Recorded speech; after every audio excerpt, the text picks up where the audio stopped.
Step right up, folks. Don't be shy. DJ Sugarbeer, reaching for the sky. You're locked into WDRA YouTube Radio, where the drama is bold. Get ready for a story, finely told. Tonight, we kick in an epic tale called Love, Honor, Betrayal. It's a saga of secrets, second chances, and consequences that echo through the years. Buckle up, buttercup, 'cause this ain't your grandma's bedtime story. Here's the lowdown from the last episode. In Forbidden Desires, Part 7 of Love, Honor, Betrayal, U.S. Army Colonel Mark Jones finds himself increasingly drawn to Emily Carter as their professional consultations bleed into personal dinners. Haunted by Sarah's past betrayal and present perceived distance, Mark seeks solace in Emily's attention, seeing a confusing echo of his past love. Meanwhile, Sarah's suspicions grow as she uncovers a mysterious reservation at their proposal spot, Culinary Canvas. A shocking revelation at the restaurant, coupled with Mark's misinterpretation of Sarah's private letters, fuels a dangerous path. As emotional lines blur and vows are tested, Mark's partner, Chauncey Miller, delivers a harsh reality check. Witness the dramatic escalation of forbidden desires and the painful consequences that threaten to shatter a new marriage. Alright, enough talk. Get ready to press play on Destiny. Tonight's episode, Love, Honor, Betrayal, Part 7B, A Mother's Confession. 27 years ago, Tuesday, May 23, 1989, the warmth of the dinner still lingered in the air of Sofia Carter Rivera's small North Shore home. She watched Mark leave, a familiar wave of affection washing over her. He was as dear to her as David, a son in every way but blood. And she knew Mark felt it too, his easy affection, for her a constant comfort. David cleared the last of the plates, humming a tune Mark had been teasing him about. Her boys, she thought, their bond a source of so much joy. Later, the house settled into a quiet stillness. David likely thought she was asleep in her room. But Sofia wasn't tired. A restless feeling had kept her downstairs, tidying the living room long after she usually retired. It was then she heard it, the soft creak of the back door, so faint she almost dismissed it as the old house settling. But there was a stealthiness to it, an intentional quiet that pricked her awareness. She moved silently towards the kitchen, a knot of unease tightening in her chest. Moonlight spilled through the window, illuminating a figure slipping back inside. Not David. Smaller, more delicate. Sofia's breath hitched. Sarah, Mark's girlfriend. What was she doing here, so late, sneaking into David's room? With practiced silence, Sarah disappeared down the hallway towards David's room. A cold dread washed over Sofia. Stolen glances. Hushed phone calls David dismissed as just Sarah. A secret language Mark wasn't privy to. The pieces clicked with sickening clarity. Rage, sharp and immediate, flared in Sofia's chest. Her home. Her boys. This girl betraying Mark under her very roof. Down the hallway, Sofia marched, slippers silent on the wood. David's closed door. She thrust it open, tangled together in his bed, young faces flushed with guilt. David and Sarah scrambled apart. Fury ignited Sofia. Bosta. This stops now. In my house. Never again. You are no longer welcome here, muchacha. Not until Mark, my son, fully forgives you for this betrayal. Until then, you will stay away from my home. And you. I am ashamed. Not here, not anywhere. You will end this deceit. Do you understand? Mama, please, let me tell Mark. I need to be the one to explain. Very well. David, you will tell him. Immediately. And Sarah, David will tell Mark, and you must promise to be sure that he does. And you will not continue to date him until both of you tell the truth, or there will be consequences you do not want to face. But David, crafty and desperate to protect his secret, found ways to keep Mark away, to intercept his calls, to create excuses for Sarah's absence. Sofia, trusting her son and perhaps wanting to believe it was over, didn't realize their deception continued. It wasn't until the news of Sarah's pregnancy reached her months later, after Mark had left for the army, heartbroken and unaware of the full extent of their betrayal, that the crushing truth finally dawned on Sofia. They had lied to her, both of them. They had dragged her into their web of deceit, making her unknowingly complicit in Mark's pain. The shame and anger she felt then were a heavy burden, a wound that time had never healed. Our story takes us to Wednesday, May 22, 2016. The late afternoon sun cast long shadows across Sofia Carter Rivera's small but tidy living room in Akron, Ohio. The shrill ring of the telephone startled her. Allo? Sofia? Is that you, Mija? Reverend K. Milagro. It's so good to hear your voice. How are you doing? I'm doing just fine, Sofia, blessed as always. I wanted to reach out with some news from back home in North Shore. You know Mark, Dottie's boy, is back. He rose to the rank of colonel in the Army, a tactics and weapons specialist with the Army Corp Rangers. Mark, back in North Shore, after all these years. That's right. He's done well for himself, too. A lawyer, runs a firm, Miller, Hampton Miller, Jones. Lives in his old family home on 12th Street, all renovated and looking sharp. And David? Has he spoken of David? No, Sofia. Not a word. It's like that part of the past is still locked away for him. You know how close those boys were, how much David's choices hurt Mark. Yes. Richard, I know all too well. Dottie, she never truly recovered from all that heartache, did she? We all grew up together in this town. You, Dottie, me, and even Elena before she moved away. We were like family. No, Sofia, she didn't. It was a heavy burden for her. We all felt it. We were all so close back then. Yes, we were like family. We were, Richard. And that's why I can't keep this to myself any longer. I've made a decision. I'm going to North Shore. I need to see Mark. There are things he needs to know. Things I should have told him a long, long time ago. 27 years is too long to carry a silence. Sofia, are you sure about this? It will stir up a lot of old pain. I know, Richard. But Mark deserves the truth. And I need his forgiveness for my part in all of it. And Sofia, please, while you're in town, let me buy lunch for an old school friend. Then I will pray for you, Mija.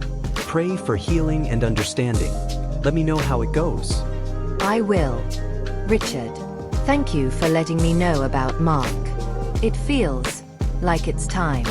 Sofia hung up the phone, her heart pounding with a mixture of apprehension and a sense of long overdue purpose. She packed a small bag, her mind already on the journey back to North Shore, back to the son she had inadvertently hurt so deeply. The sleek, modern lines of Mark's law office, Miller, Hampton, Miller, Jones, reflected the sharp, confident man he had become. Sunlight streamed through the panoramic window overlooking downtown North Shore. He leaned back in his leather chair, a contented smile playing on his lips as he spoke on the hands-free speakerphone. I love you, Sarah, more than words can say. This past year, finding our way back to each other, it's been everything. I love you too, Mark. Feels like we've come full circle, you know? Like all those years apart were just a long detour. What are you in the mood for tonight? I would be fine with just some meatballs and spaghetti. Just knowing I could come home to you, that's all the dinner I need. Mr. Jones, I apologize for the interruption, but there's a visitor here to see you. She doesn't have an appointment. And you know my schedule. Who is it? She simply said to tell you it's his mother. My mother has been dead for over a year, and this isn't funny. Sir, I understand, but she gave me her name, Sofia Carter Rivera. She says she has traveled 27 years for this 5 minutes of your time and insists on seeing you. She said she's prepared to wait here until you're free. Mark, I'm on my way. I need to see Sofia. As Sarah hung up and put the car in drive, a rush of memories flooded her. The sting of Sofia's harsh words that night 27 years ago echoed in her mind. Moonlight spilled through the window, illuminating a figure slipping back inside. Not David. Smaller, more delicate. Sofia's breath hitched. Sarah, Mark's girlfriend. What was she doing here, so late, sneaking into David's house? With practiced silence, Sarah disappeared down the hallway towards David's room. A cold dread washed over Sofia. stolen glances. Hushed phone calls David dismissed as just Sarah. A secret language Mark wasn't privy to. The pieces clicked with sickening clarity. Rage, sharp and immediate, flared in Sofia's chest. Her home, her boys. This girl betraying Mark under her very roof. Down the hallway Sofia marched, slippers silent on the wood. David's closed door. She thrust it open, tangled together in his bed, young faces flushed with guilt. David and Sarah scrambled apart. Fury ignited Sofia. Basta. Low and dangerous. Sofia's voice cut through the air. This stops now. In my house? Never again. Her gaze fixed on Sarah, stern. You are no longer welcome here, muchacha. Not until Mark, my son, fully forgives you for this betrayal. Until then, you will stay away from my home. The memory tightens Sarah's grip on the steering wheel. 27 years. 27 years of living with that pronouncement, that banishment. Now finally, a chance to face Sofia again. A chance, perhaps, for forgiveness. A cold flutter persisted in her stomach. A moment later, the door to Mark's office opened, and Sofia stood there. Older, but unmistakably Sofia. Her hand, still clasped in Mark's from an earlier moment, tightened almost imperceptibly. Mother, is that really you? Mark. Me, Joe. Mother, but Reverend Smalls. It is a long story, me, Joe.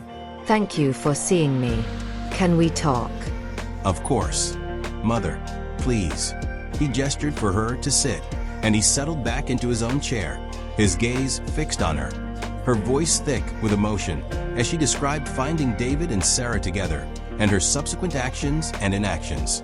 When she finished, the silence in the office was heavy, broken only by Sofia's quiet sobs. Son, I am so sorry. For not telling you then, for not protecting you. Can you ever forgive me? Mother, you were trying to do what you thought was right, and you didn't know the extent of their deception. Yes, Mother, I forgive you with all my heart. And David? He was so sorry, Mark. He wanted to tell you himself, but he died 18 years ago, Mark. It was bad. He was the leader of a gang, you know? One of his own. An underling challenged him for control. There was a fight. David beat him up bad. But David was stabbed from behind 5 times, Mark. No, Mother. He's not dead. He's in jail. I always thought I still have time. Time to heal. To maybe even forgive him. We still have time, right? Oh, Mijo. I am telling you this now, Mijo.